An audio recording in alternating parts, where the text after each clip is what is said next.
हाँ, हेलो बच्चों। Again I am on the same topic of factorisation. जैसे मैंने आपको पहले ही बोला हुआ है, फैक्टराइजेशन बहुत इम्पॉर्टेंट एज वेल एज थोड़ा वास्ट टॉपिक है, जो कि क्लास 8 में भी यूज़ होता है और क्लास 9th में भी यूज़ होता है। तो we have to talk about all kinds of algebraic expression. हमने काफ़ी सारे केसेस एल्जेब्रिक एक्सप्रेशंस के कर लिए हैं। अब हम लास्ट जो हमारा एक्सप्रेशन है that is in the form of x square plus p x plus q. अब यहाँ पर p और q क्या है? Here the p and q are the numerical coefficient, और जो आपका फर्स्ट टर्म होता है it does not have any numerical coefficient.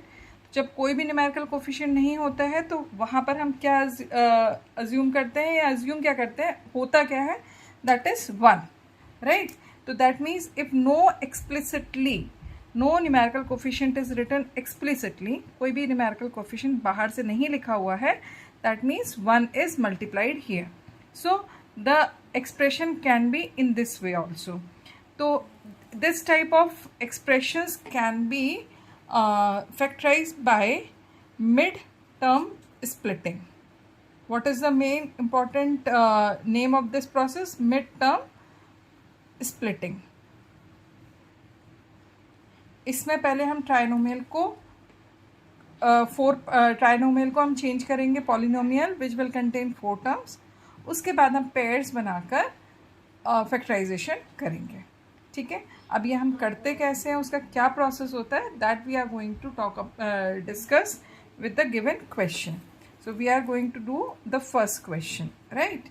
So this is in the form of x square plus p x plus q, right? तो यहाँ पर हमें सबसे पहले फर्स्ट टर्म और थर्ड टर्म को देखना है। The first term has the variable which has power 2 and the third term has no variable, it is complete constant. ठीक है, ये कैसा है आपका कांस्टेंट। यहाँ पर हम एक रफ कॉलम बना लेते हैं which will be helpful to understand how to split.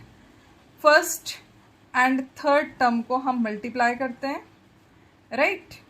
तो z स्क्वायर मल्टीप्लाई 2 क्या आ जाएगा, 2z स्क्वायर। अब हमें मिडिल टर्म को इस तरीके से स्प्लिट करना है कि हम मिडिल टर्म जब एडिशन करते हैं तो उस टाइम पे तो 3z आना चाहिए, पर जब हम उसे मल्टीप्लाई करते हैं तो उस केस में क्या आना चाहिए, 2z स्क्वायर। तो इसमें सबसे पहले हम क्या करेंगे, हम चेक करेंगे 2 के जितने भी फैक्टर्स होते हैं उन सबको चेक करते हैं। तो 2 के क्या क्या फैक्टर्स हो सकते हैं, फैक्टर्स हो सकते हैं 2 के 1 एंड 2, बस इसके अलावा तो कोई फैक्टर होगा नहीं, कोई बात नहीं। तो अब हम 3 को कैसे लिख सकते हैं, 1 + 2 के फॉर्मेट में लिख सकते हैं। यस, यदि हम 3 को 1 + 2 लिखते हैं तो 1 और 1 + 2 करेंगे तो 3 आ जाएगा, right?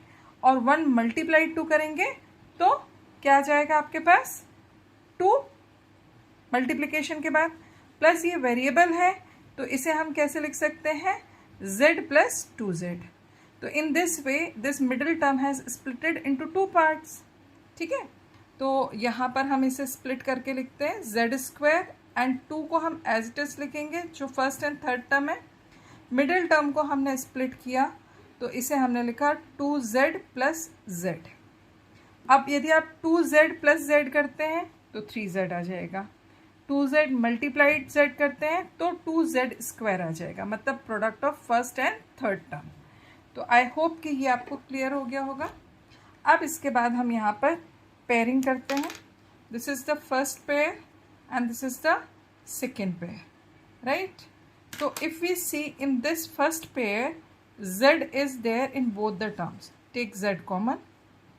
What will left inside the bracket? z + 2. यहाँ पर कुछ भी कॉमन नहीं है तो क्या कॉमन होगा, 1 + 1 z + 2।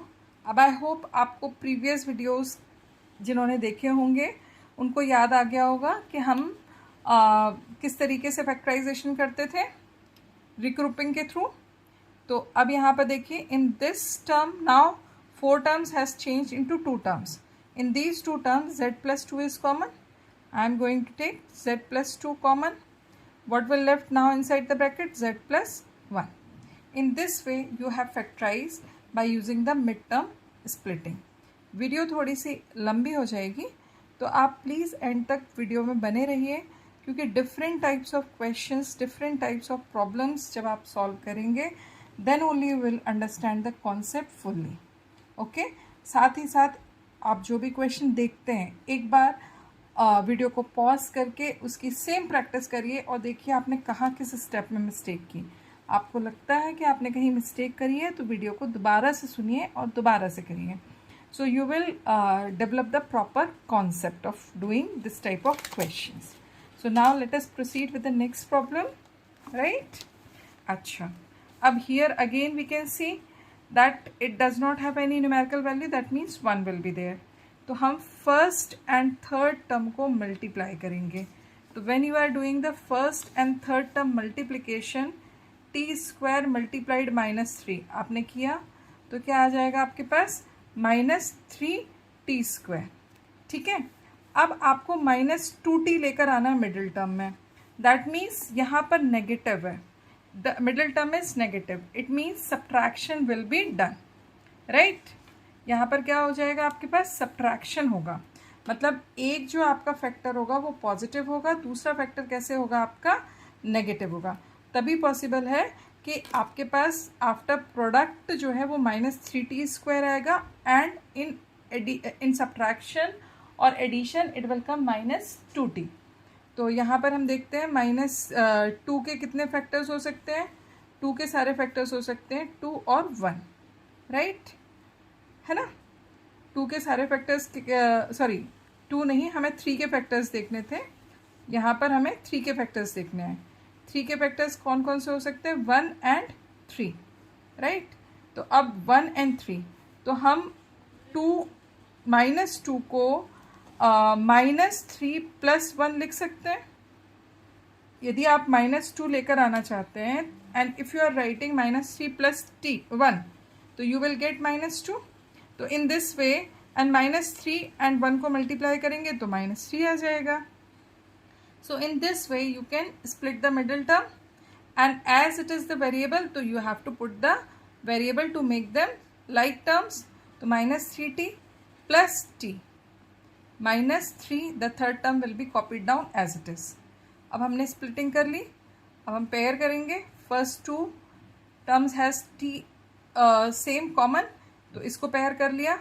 तो फर्स्ट 2 टर्म से हमारे पास क्या कॉमन निकल कर आएगा? t. Inside the bracket what will left? t -3. Second 2 terms में 1 कॉमन है तो हम 1 लिखेंगे and inside the bracket what will come? t -3. Now 4 terms has change into 2 terms. In these 2 terms again you can do the regrouping. तो t -3 will be common in both. In the bracket it will come t plus 1. So in this way you got the answer t -3 multiplied t plus 1. Understood? So in this way you can solve the question. अब यहाँ पर हम फिर से third problem में आ जाते हैं. हमें whenever we are doing the midterm splitting it is very much necessary to keep the sign, integer sign in your mind. Right, here you can see when you multiply this first and third term what you are going to get? -6 multiply c square, it will get -6c square. अब आपको middle में c लेकर आना है तो आपको किसको? इसको स्प्लिट करना पड़ेगा, -6 को. अब 6 के कितने आपके पास फैक्टर्स होते हैं? 1 2 3 एंड 6. ठीक है, अब 6 + 1 करते हैं या 6 - 1 करते हैं तो 5 आएगा. तो हमारा पर्पस सॉल्व नहीं होगा. एडिशन सब्ट्रैक्शन करने के बाद हमारे पास 1 नहीं आएगा. हम इन दोनों फैक्टर्स को लेते हैं. तो अब देखिए यहाँ पर यदि मुझे +1 चाहिए तो if I do 3 - 2 I am able to get +1. Right, तो I am going to choose the factors of 6 2 and 3. अब मुझे c लेकर आना है तो मैं इसे कैसे लिखूंगी? c = 3c - 2c. तो ऑब्वियसली c आ जाएगा. एंड जब मैं इन दोनों को मल्टीप्लाई करूंगी 3c × -2c तो आपके पास क्या आ जाएगा product minus 6 C square. So in this way you can split the mid term. तो यहाँ पे क्या आ जाएगा C square plus 3c minus 2c minus 6. Right. अब सबसे पहले हम इन दोनों फर्स्ट टू टर्म्स को लेते हैं.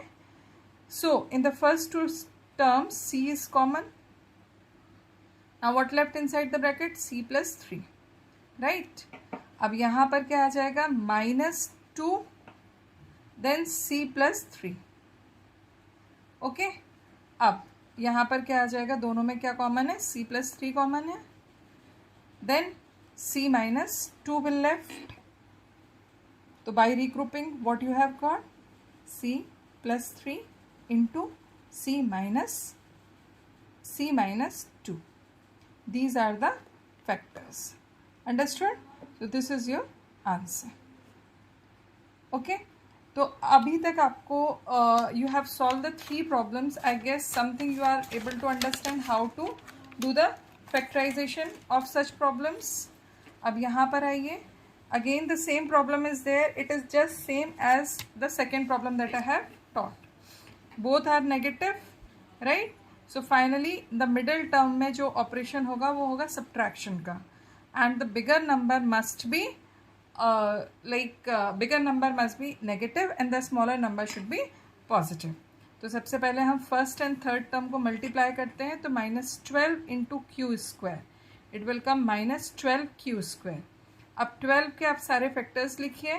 तो 12 के सारे फैक्टर्स हैं 1 2 3 4 एंड 6 एंड 12. ठीक है. अब इसमें से 12 एंड 1 का ही कॉम्बिनेशन ऐसा है जिसको आप सब्ट्रैक्ट करेंगे तो 11 आ जाएगा. तो -11 लाने के लिए I can write 12 as -12 plus 1. Understood. तो in this way this middle term can split. Plus -12 into 1 करेंगे तो -12 ही आएगा. तो प्रोडक्ट के बाद भी हमारा आंसर ईजिली आ जाएगा. तो यहाँ पर हम इसे स्प्लिट करके लिखते हैं Q square -12 Q plus Q -12. Right. अब here these two terms are there. Take q common from them. What left? q minus 12 in the bracket. Here plus 1 is common. So it will come q minus 12. अब इन दोनों में q minus 12 जो है वो common है. Right. तो आप q minus 12 को कॉमन ले लीजिए. एंड नेक्स्ट आपके पास क्या बचेगा q प्लस 1. तो in this way you have factorise. देखिए आपको हो सकता है लग रहा हो कि प्रॉब्लम टफ लग रही है. इसके लिए आपको प्रीवियस वीडियोस देख के थोड़ा सा फैक्टराइजेशन की प्रॉब्लम को सॉल्व करना ज़रूरी है. जब तक आप प्रॉब्लम को सॉल्व नहीं करेंगे तब तक आपको ये कॉन्सेप्ट थोड़े से डिफ़िकल्ट लगेंगे. जब आप प्रीवियस वीडियोस देखकर क्वेश्चंस को अच्छे से सॉल्व करेंगे तो आपको ये सारी चीज़ें इजी लगेंगी. तो my suggestion is this, just go through properly all the videos and don't skip. See each and every part properly and practice them. Right? Now we are going to move to the last problem of this kind. That is d square minus 5d plus 4. थोड़ा अब मैं इसको direct करती हूँ. देखो 4 into D 4d square. अब यहाँ पर देखिए this sign is positive while this sign is negative.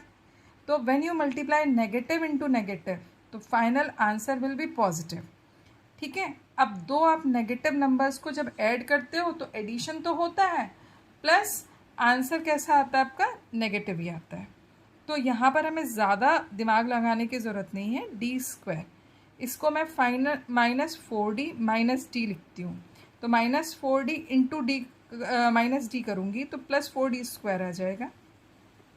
-4d and -d को ऐड करूँगी तो -5d आ जाएगा. तो हमारे इंटीजर के एडिशन के कॉन्सेप्ट भी यहाँ पे क्लियरली करेक्टली अप्लाई हो रहे हैं प्लस मल्टीप्लिकेशन के भी. राइट. एंड हमारे पास product of first and third term भी 4d स्क्वायर आ रहा है. तो हमने इस तरीके से इसकी स्प्लिटिंग कर दी. राइट.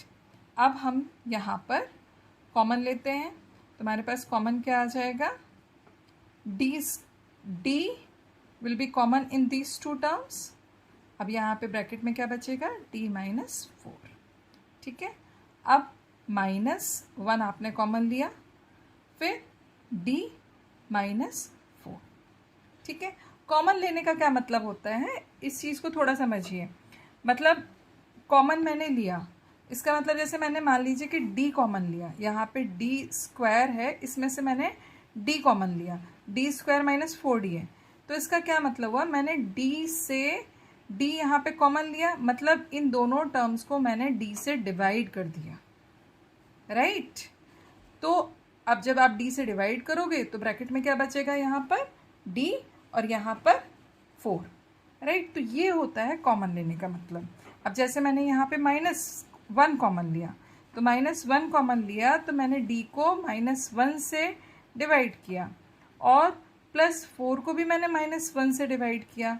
तो हमारे पास क्या आएगा यहाँ पर inside the bracket, inside the bracket मैंने -d से -1 कॉमन लिया था, तो इनसाइड द ब्रैकेट हमारे पास क्या आएगा, d माइनस 4। ठीक है, तो in this way we can take the common. Common मतलब ये हुआ कि ब्रैकेट के बाहर आपने जो नंबर लिया है, आपने ब्रैकेट के अंदर जो नंबर्स हैं उनको उसी नंबर से डिवाइड कर दिया है। ठीक है, so now what we have got, d minus 4 common in both the terms, and what left inside the bracket, d minus 1. So in this way your factorization will complete. तो यहाँ पर मैंने साइन का भी ध्यान रखना है while we are doing the factorization, plus हमें एडिशन सब्ट्रैक्शन मतलब सारे लॉज आपके इंटीजर के हैं वो ध्यान रखने हैं, प्लस जब आप कॉमन लेते हैं उस टाइम पे भी आपको ध्यान रखना है कि inside the bracket what will left और व्हाट विल नॉट लेफ्ट। तो बहुत ध्यान से बहुत अच्छे से प्रैक्टिस करिए, मैं आपके साथ हूँ। आप जितनी प्रैक्टिस करेंगे आपकी मैथ्स उतनी ईजी हो जाएगी। I have made these videos for helping you all, so that you can not search for that कि I am not getting the teacher और घर पहुँच मुझे कोई हेल्प नहीं मिलती है। I just want to help you all, that is why I am making these videos. To till then keep practicing and do not have any kind of fear from maths. It is only asking practice per day. All the best. Good luck.